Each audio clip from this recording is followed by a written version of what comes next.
Good evening, everyone. Erev Tov.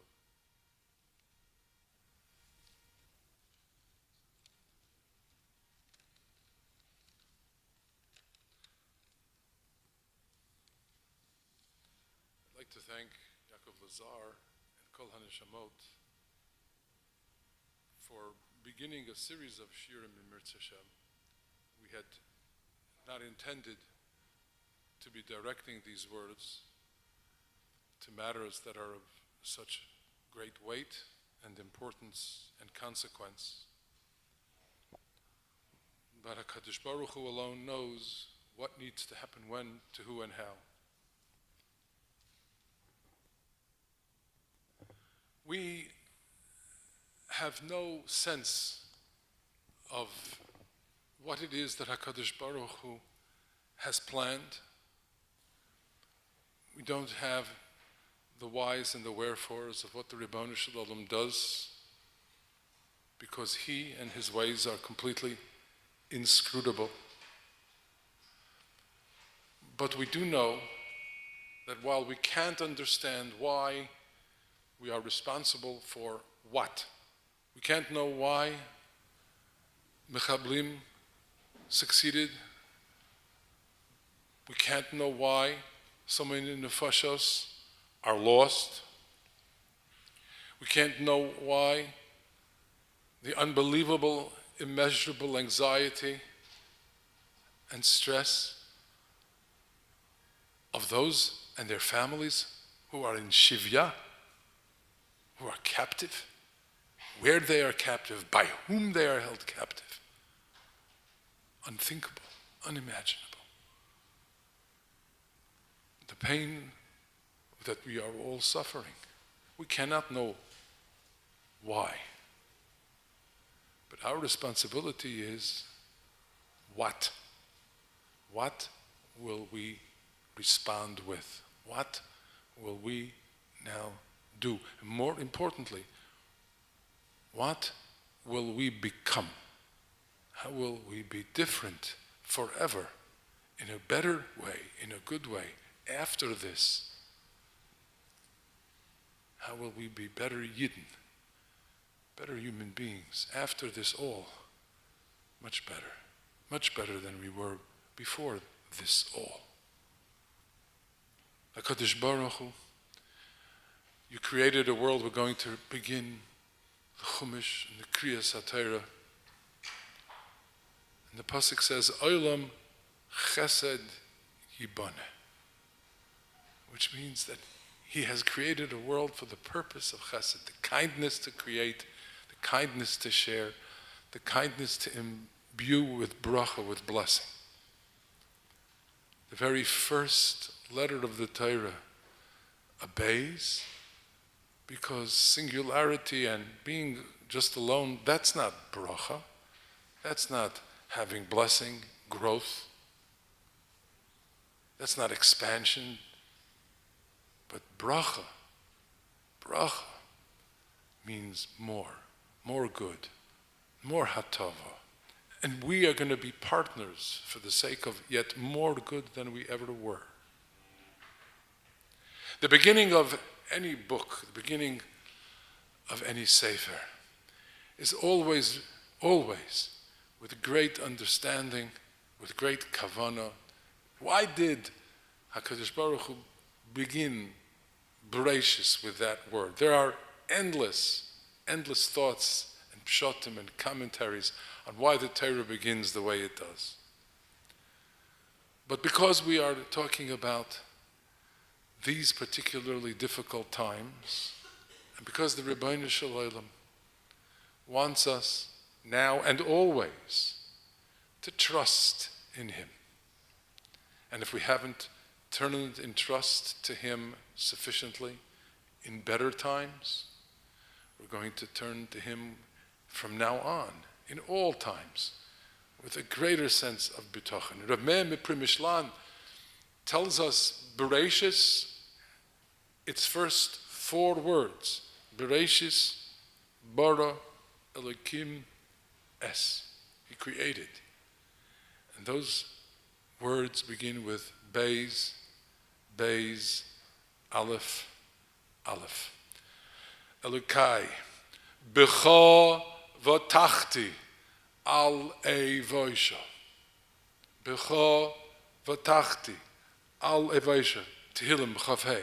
Becho v'tachti. Elokai, I have betochen and will always have trust in you and only in you. Therefore, al evoisha. I will not be embarrassed by failure.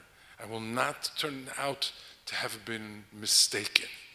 The busha, of course, means, as we daven la yevosh la'olam v'ed, meaning that we will forever be marked with success, and we will, at the end of time particularly, not be looked at as having foolishly trusted in something that you cannot trust, shouldn't trust. There's nothing so hurtful and the feeling of foolishness as trusting in something vacuous, empty, something that can't help you.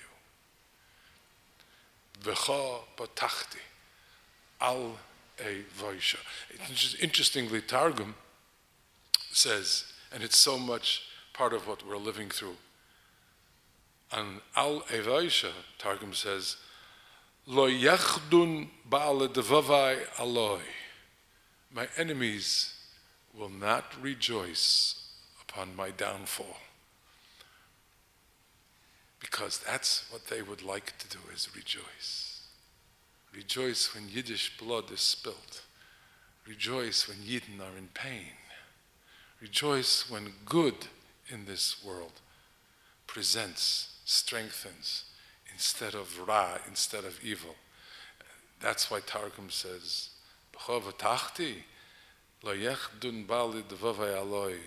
that's how he explains al evoisha. They're not going to rejoice. We will rejoice. Yeshua's Hashem will be ours, not at all theirs. So we respond, therefore, with tremendous bitachon. And we resolve that bitachon becomes a permanent part of how we respond in good times, in better times. And we also respond ben adam lachaverai, because bitachon is certainly something we have to share, and we have to bolster each other. But ben adam lachaverai, we have to just have more ahavas Yisrael and respond with a sense of commitment. Everyone should become a BT.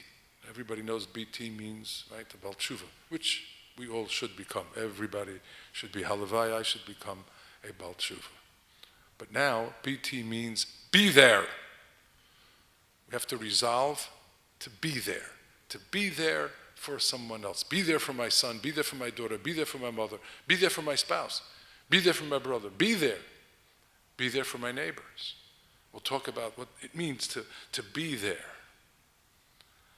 But as an example, we have to feel a certain sense of greatness in Klal Yisrael. How unique Am Yisrael is in the way we are there for each other, because we know that so many who are not here in Eretz Yisrael right now, but who come from here, people who live here, people who used to live here, people who served, who are in reserves, people who do not have to come back, in so great numbers are seeking to return, to be there for their brothers and sisters in Eretz Yisrael, that if one Googles flights to, the next word that will come up is Israel. Anywhere in the world, not just here, anywhere in the world, in the past 2 days, if you just simply put in the words, flights to, the next word will come up is Israel. And that's because there have been so many efforts on the part of thousands of our brothers and sisters to be there, to come back, to be in Eretz Yisrael, to help in any way they possibly can. We have to understand that is part of the unique quality of Am Yisrael. That Am Yisrael is one guf echad. And if anything happens to any Yid, anywhere, globally, anywhere in the world, it hurts this Yid, that Yid, every one of us. It's part of what we are. The unique one people. We're one people with that characteristic of being so much one people. Atem kriyim Adam. When HaKadosh Baruch Hu creates Adam, that's the Adam he creates. He creates an Am Yisrael that has that connection to HaKadosh Baruch Hu and to each other. And that's only us. And that's the Am Echad of Umi K'Amcha Yisrael, Goy Echad Ba'aretz. So we respond with brotherhood and sisterhood. Now, brothers and sisters, if we look in the case of the Torah, we have to admit that the first family, and I don't mean royalty or the family in Buckingham Palace or the family in the White House, the first family literally of Adam and Chava and two sons, Cain and Hevel, as far as brotherhood is concerned, it did not really play out in the best possible way that we realize. But let's understand and learn from what went wrong. Let's learn from what it is that could possibly have caused Cain and Hevel to literally self-destruct. Cain destroyed Hevel.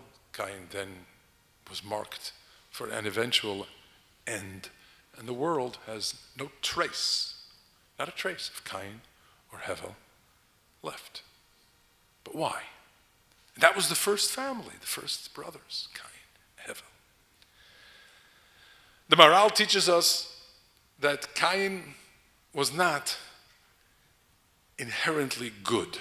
He was challenged by being drawn to that which is inherently Ra. Maharal says that he worked the land. He chose to till the soil because HaKadosh Baruch Hu had said, Arura ha'adamo ba'avurecha. Now, wouldn't you run away from something about which HaKadosh Baruch Hu says, it's cursed because of you? And the Maharal, in a fascinating insight, says that there was some intrigue and even some sense of, well, then I can have my place where HaKadosh Baruch Hu stepped away. Now, a good person says, I want to be part of the bracha, I want to be there where HaKadosh Baruch Hu continues to imbue bracha. A bad person says, I have an opportunity to, so to speak, fill in the space, the vacuum left by HaKadosh Baruch Hu's absence. That's not quite the words used by the Maharal.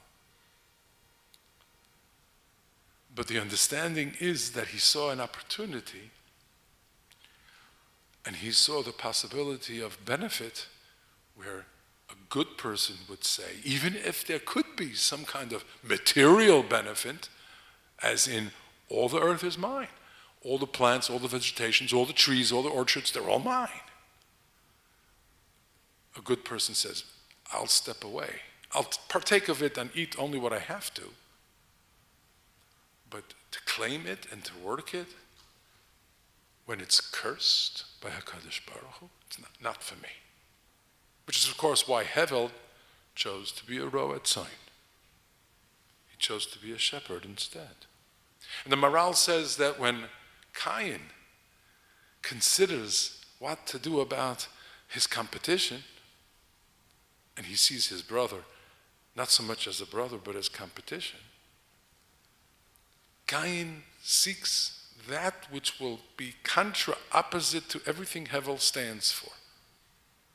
And so very famously the Maharal says, well, if my brother Hevel is a ro'et tzayin, and what could you do with tzayin? They weren't allowed to eat meat yet. It's not mutter for consumption of meat until after the Mabul, till the Noach u'banav come out of the Teva. So the tzayin are good for milk and cheese and wool. And says the Maharal, well, what could I bring as a korban that would be most contrary to everything my brother does, stands for, lives for, works for? Shatnez. I'm going to bring flax, from which we make linen, which is not allowed to be, and runs opposite, completely opposite to the wool that my brother makes. Where did this come from? So we might suggest that it comes from literally his name. The Torah says Chava called him Cain. Vatomer, she said, Konisi ish es Hashem. He refers to her son as a kinyan. We are here to talk about Torah and to talk about family and how to foster greatness in families and to do so particularly in challenging times. One thing is for sure, to call one's child a possession, to refer to Cain as her kinyan, does not encourage Cain to understand that he's not a kinyan.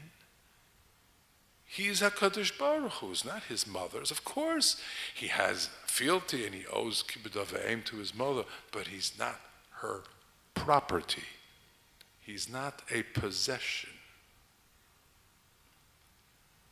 And then when she's lost Cain's future and Hevel literally is murdered, and they have their third son, Shes. The pasuk says, "Vatikra as Shmoi Shes, ki shos li Elokim zera acher tachas Hevel ki haragoi koyin." It's almost as if, why repeat the names of Hevel and Cain?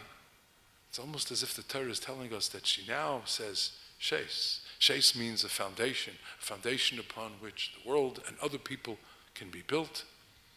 And she recognized that it was because he saw himself as a kinyan and thought about kinyanim, thought about owning, thought about possessing. And that's the reason why, as the Maral says, Cain represents the koyach of kinah. Not only was he makana the fact that his offering wasn't accepted, even before that, the reason for the offering and the nature of what he offered all were shaped by his kinah, by his envy. And then we understand that tragically, Hevel, where the pasuk says, the Hevel hevi gam hu. Gam means that he, in some way, was not just copying the idea of bringing an offering to HaKadosh Baruch Hu, but that he also had some tragic imperfection in what he offered and with what kavanah. The Maral says that though his offering as far as Ben Adam Lamakom is concerned was superior, from the best that he could. But couldn't he bring something like a big fattened ox, a big par, like Adam Rishon had brought, or a goat? So the Maral says, he also said, I'll bring something that produces tzemer, which is contra-opposite to the pishtan that my brother brought. That in Hevel there also was this negative response, this sense of not just competition, but the sense of, I'm going to do better than my brother. Not, I'm so happy with what my brother, I wish his korban would be accepted. I hope that all of us together will bring up our service to HaKadosh Baruch Hu and lift it up to HaKadosh Baruch Hu and glorify the world and glorify us all as part of the effort to bring greater Kedusha and a greater, stronger bond between Shemaim and Oretz. That's why we will do our avodah together. No. There was too much I as opposed to we in what Hevel and how Hevel was posturing himself as he brought his offering. Because the Maral says, otherwise, why would Hevel deserve not to live? He brought a korban accepted by Kadosh Baruch Hu. It was Ben Adam Lamakum, perfect. Perfect. But Ben Adam Lachavero, tragically flawed. We have to come before HaKadosh Baruch Hu these days in our Olam Chesed Yiboneh, and it has to be without imperfections.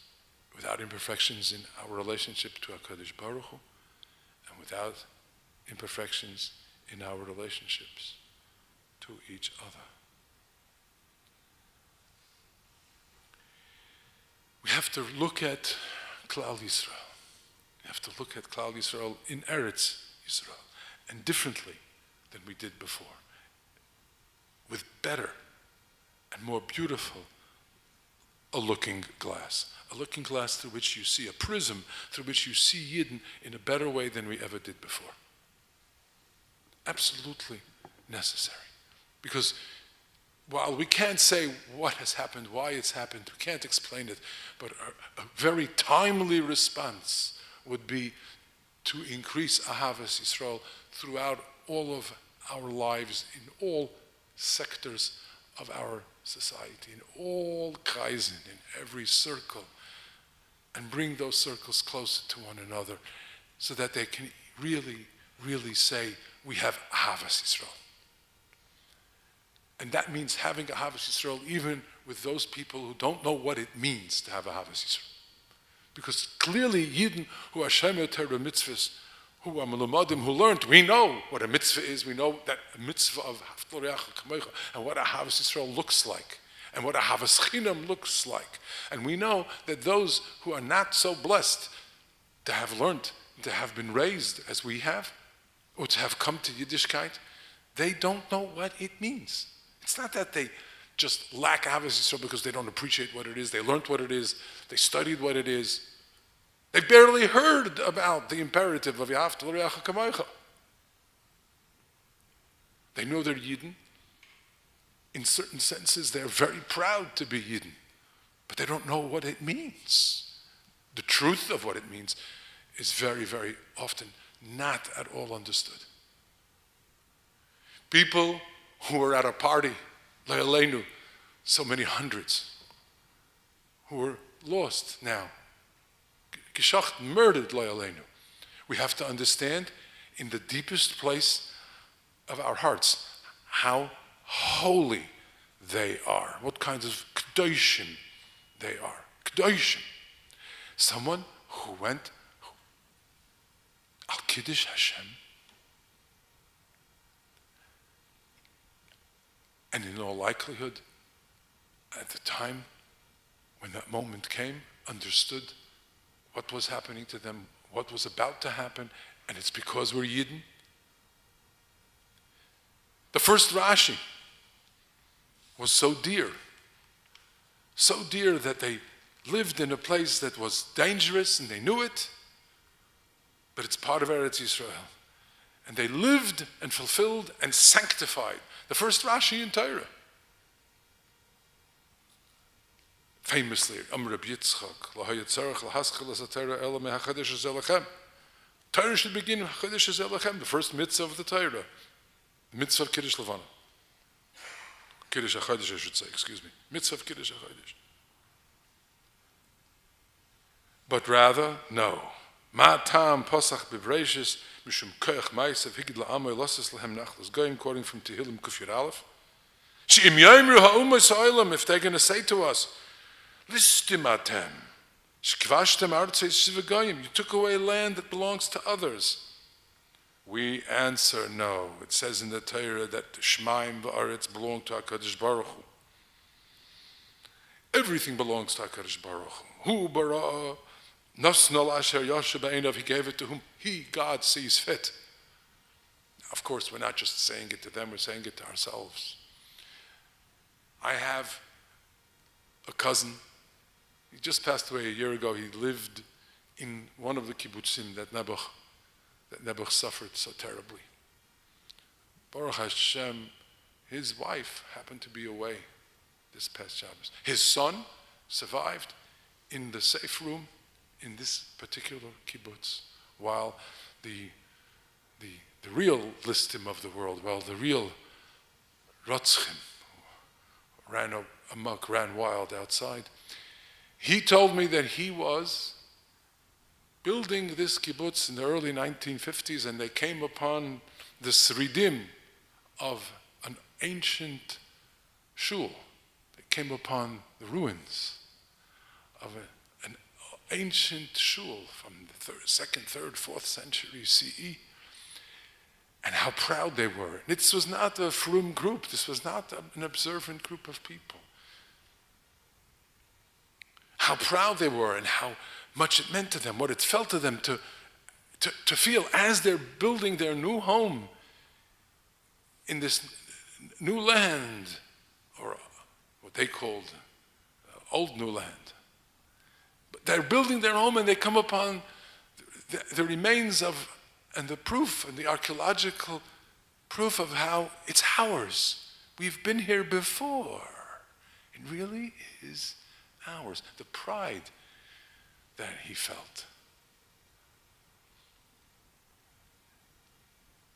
I'm telling you, I don't think, unfortunately, because of how he was raised, I'm confident, I'm 100% sure that this individual I'm speaking of, my first cousin of Allah Shalom, never said, not once in his life, Shema Yisrael, Hashem Elokeinu, Hashem Echad. Not once. I'm not very proud of it, but that's for another time, right? What happened to families, people born in Eastern Europe in the early 20th century? How many turned into which direction and how they turned and what happened to them. But the pride he had in being a Yid and in living and rebuilding here in Eretz Yisrael, to be a part of this Rashi, where we can say to the Ummah Sa'olam, no, we're not listim. Kadosh Baruch Hu gave it to us. They are Kedoshim. We mourn them as we would Kedoshim. Kedoshim who lived the first Rashi in the Torah.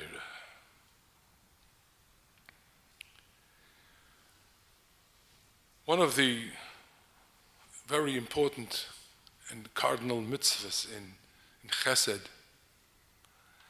is to be very real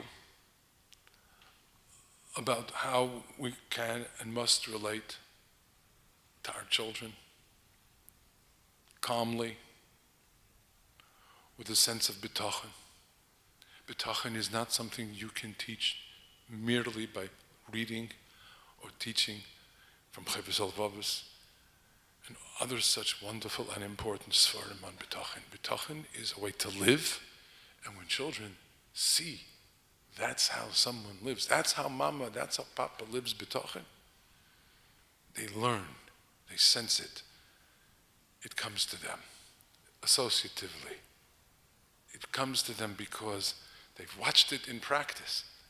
There's an atmosphere, there's a ruach and a reach of bitachon in the home, and it pervades. The home is a home of bitachon. This is a time where we should be careful, and we all know this, I know, I'm sure, not to frighten young children, not to frighten young grandchildren. If we have grandchildren or children living, particularly small grandchildren living back in the States, they have great fears and trepidations. For our sake, we have to know how to calm our children and grandchildren who are here and who are there. And we have to be there, BT. We have to be BTs for each other.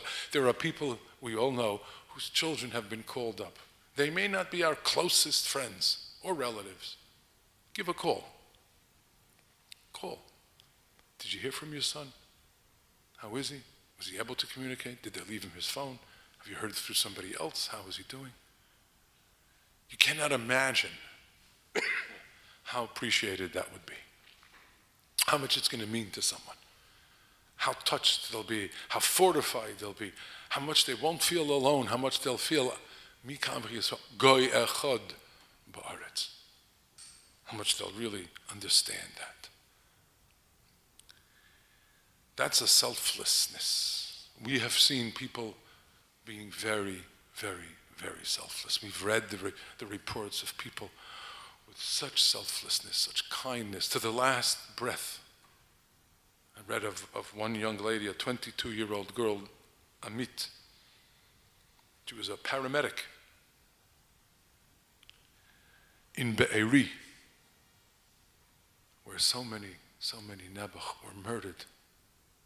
And they were locked into the clinic, and she was tending to the injured for hours, calmly giving them a sense of support, encouraging them, binding their wounds, physical wounds, spiritual wounds, until they broke into the clinic, and her last words to her sister with whom she was in contact, I love you. I don't think I'll come out of here. I love you.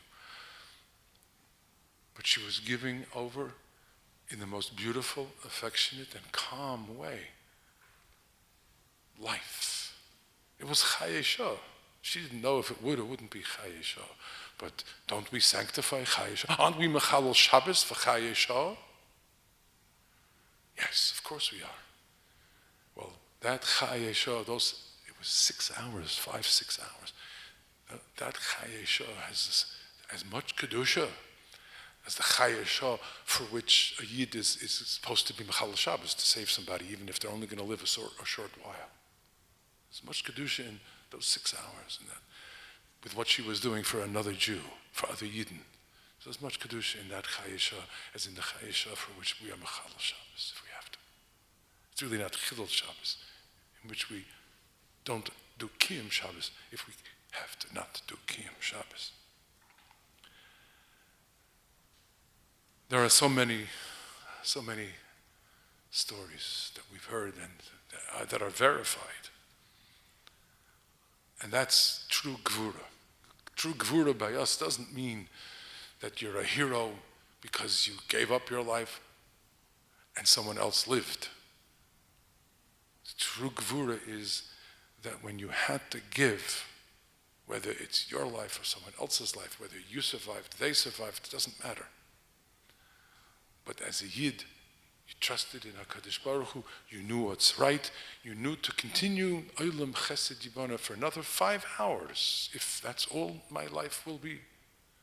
Just another 5 hours. They're going to be good. They will not have the kinna of Cain, and they're not going to end up hevel, with vacuum and nothingness. They will not be for naught. We'll conclude with one very touching story because of the words that were sounded out. It's reported that there was a Jew named Noam Tibon. Noam Tibon is apparently a one-time major general in Tzahal. And his children live in Nachal Oz. And they called. He was in Tel Aviv. They phoned and told him that there are these terrorists in the kibbutz and we're surrounded. And of course he immediately jumped in his car. All he has is a simple pistol, and drove south to Nachal Oz. On the way, he came across people who needed help immediately, people who needed to be evacuated, injured. And he understood the immediate need of those who are injured and need to be taken to safety comes before my own children. He then therefore took them in the car, drove back in the opposite direction to bring them to safety, and only then turned around to continue to reach his children. He picked up a soldier who had come to help, who didn't know where, how, where, what, and was on foot, took him in the car, said, come. They drove finally together to Nachal Oz. He's a grandfather, but he's trained and he knew how to help. He knew how to be the shliach that HaKadosh Baruch Hu helped him be. And he downed the terrorist Yimach Shemam, came to the window of the home, and one of his grandchildren, his 3-year-old granddaughter, heard his voice and said, Saba is here. Saba is here. And he saved his family, Baruch Hashem. Yisrael Saba, that's how we refer to the paternal head of our entire people, Yisrael Saba. We have to hold on with great bitachon and wait, because we can hear the voice. We hear the voice. Saba is here. He is here. And with we all davening fervently, with we, all of us, redoubling efforts in Torah and mitzvahs, with we all saying, Sai ben Adam lamakim, Sai ben Adam lachavera, we're going to build a more beautiful world. So we're going to hear Saba is going to be at the window, and he'll bring the Geula Shlema b'meher b'meinu. Amen.